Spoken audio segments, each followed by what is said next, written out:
Greetings from India. I'm making this post from Kerala to talk about legacy.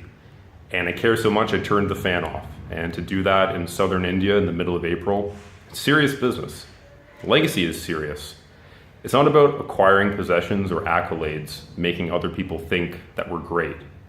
It's about being great. It's about being our full and true authentic selves and inspiring others through our actions and our words. Frederick Douglass said that it's easier to build strong children than repair broken men. And I personally feel that this society is doing our children a grave injustice. There's so much pain and inauthenticity in our political system, in our education, in our popular culture.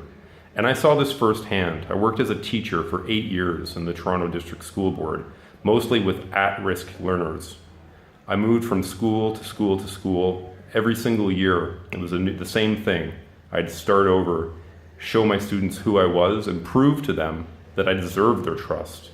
Prove to them that if they opened up and showed me who they really were, that would be respected and rewarded with authenticity from my end as well.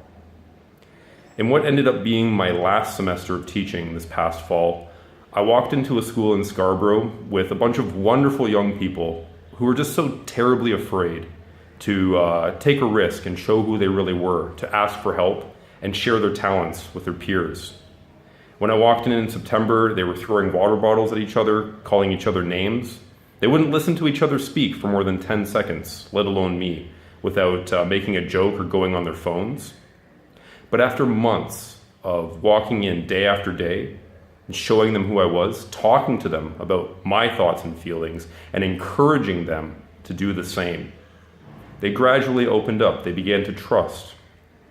Some of my male students confided in me about the challenges that they faced, the things that they didn't feel comfortable to let out, the things they hid behind their masks.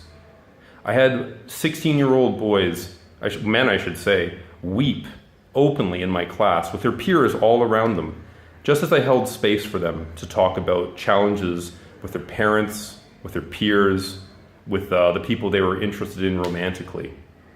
And this doesn't sound like much to me, being 35, to do that, to hold that space. But when I thought back to how hard it was for me in high school to open up and show who I was, that was terrifying. That was a death sentence.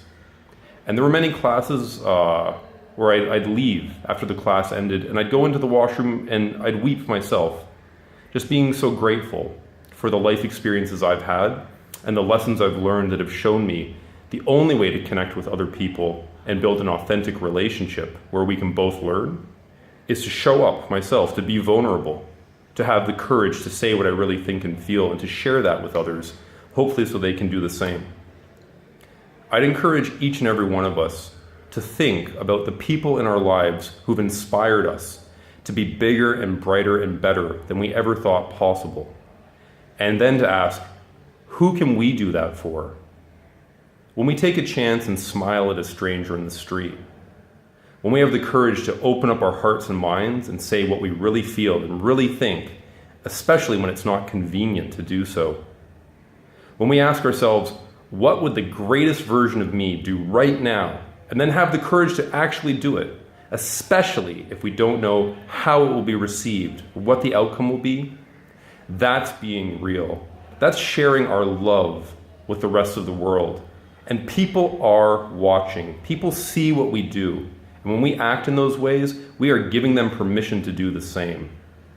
I tried to do that with my students each and every day, and I'm so grateful for all of the love and realness that they gave back to me. I thank you very much for listening, and if you'd be open to considering nominating me, I'd love to give a TED Talk in October. Thanks so much. Bye.